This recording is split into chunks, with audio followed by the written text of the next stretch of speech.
Hello everyone and welcome back to my YouTube channel. In my previous video I colored with pencils and in this one I'm doing it again, but I don't know if you remembered it, but I talked about trying to first think about the shadows with the shadowing technique that Christina Werner showed in one of her latest videos.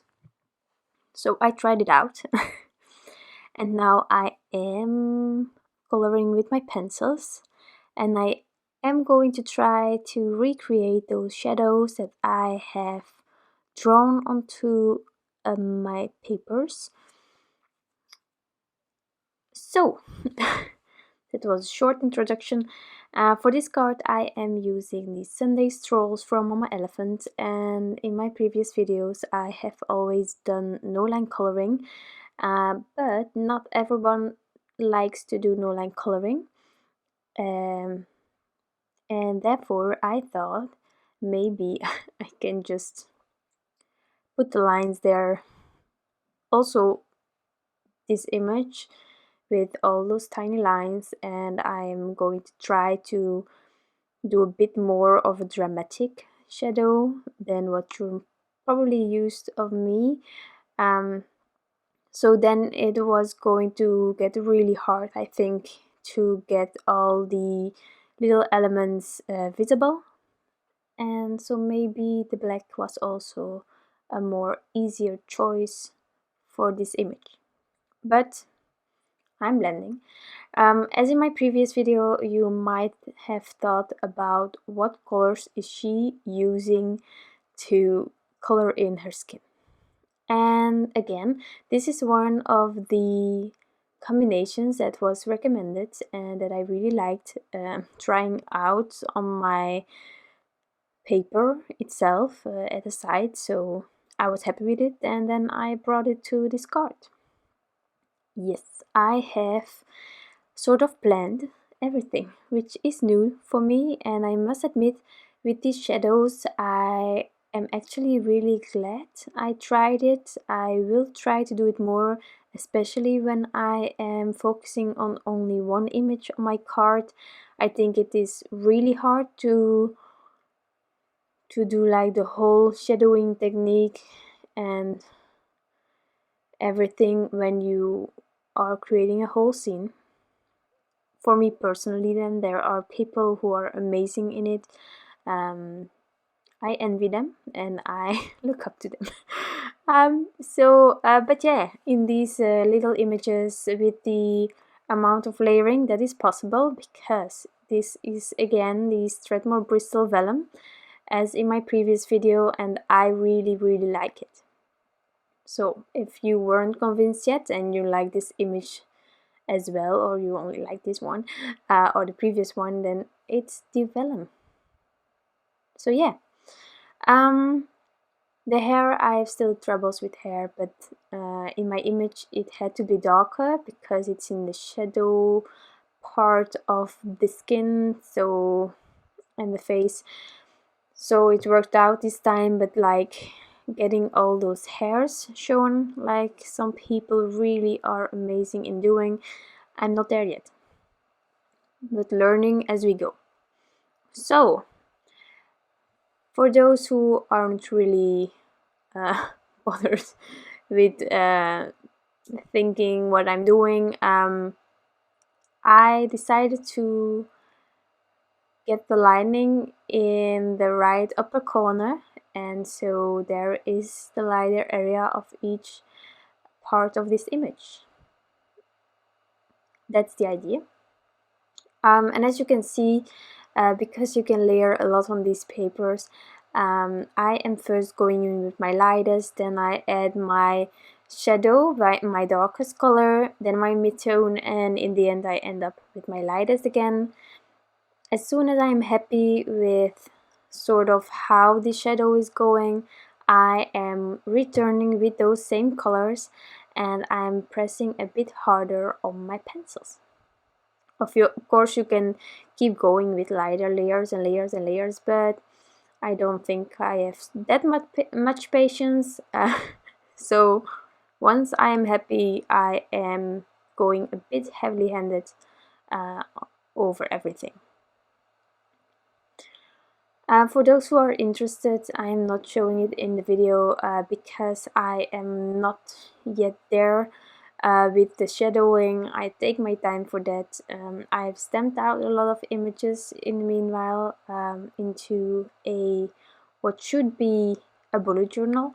I have bought it a while back and I was going to do some bullet journaling with stamps, and it still hasn't turned out to be a bullet journal. So I decided I am doing my my swatches in there for some of my inks, not everything, as well as for my pencils at the moment.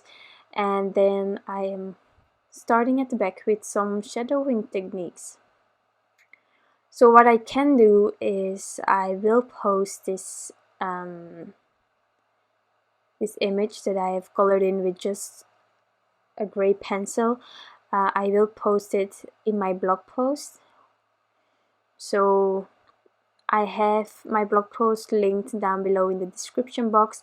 There is also again in the blog post the combination of colors I used for each part of the image, as well as some pictures that I'm also showing on in the end of this video, as well as a little of an explanation. But of course, watching this video will help lots and lots more than reading. It's also easier to just show what I do instead of typing everything. So I'm keeping that blog post quite simple, but I will add that picture to my blog post for those who are interested. So having those black lines, I stamped it out with Gina Design Amalgam ink, was actually really handy. Because yeah, I told you already, there are a lot of pieces in this image. It would have been really hard to get going. At the same time, with doing some heavier shadows, it seemed like an easier option for me to start with this, and then I didn't have to bother about representing the image even without lines. So that's why I did it. I will try to make a card where I do some no-line coloring and try also to do some heavier shadowing, but that will be for next week probably. Yeah. So I don't know if I forgot anything to mention, but if I did, if you have any questions still, you can always ask me. That's the comment section for, and I will respond to that as quick as possible. There are a lot of people who really enjoy watching no-line coloring, but I hope that you like this one too. So for this shirt, I decided to do some grays. I actually wanted it to be white, but of course you have to add some color to create a shadow, and then gray was the shadow color for white in my opinion, so that's why I used this. The heart I am going to leave white completely, and I will add some glossy accents in the end on top of it, just to give it a bit more shine. In my previous video, I used turpentine to smoothen the coloring and the blending. I am not going to do it for this image. I could do it. There is a bit of white showing from the grain of this paper, but I actually don't mind. It's a bit more rustic, I think.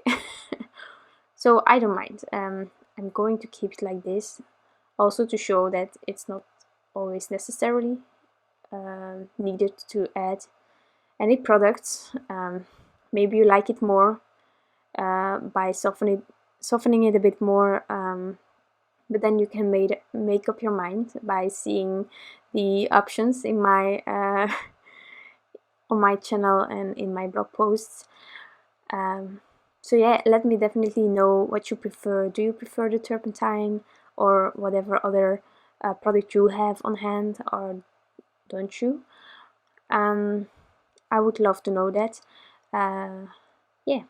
So now on to my stamping of the sentiment. I'm going to make this a friendship card, and there is this wonderful Friendship Sentiments from Mama Elephant. It's an adorable stamp set. I haven't used it enough. I only used one sentiment actually. It wasn't this one, but I truly love this one. There is also the Sims Stamp Instagram challenge, which is currently friendship for this month, so it's almost the end of July. So if you want to participate on that one, just enter. It's almost the deadline, but hey, there's still time enough. This one is going to enter that challenge. So as in my previous cards, I also keep this one really simple. I'm just covering my card base, adhering my panel, and then adding that glossy accent, and then everything is finished. So I really hope that you enjoyed this video, that you enjoyed watching it.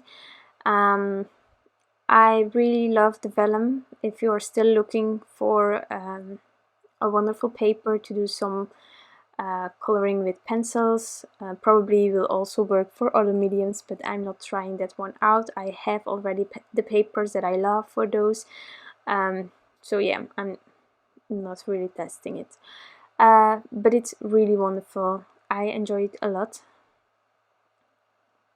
and yeah, this is my new card. I really hope that you enjoyed this video and that it helped you in any way. If you still have questions, you can leave them down below. If you like this card, you can always give it a thumbs up. I truly appreciate it, and I'm hoping to see you next time again. Bye!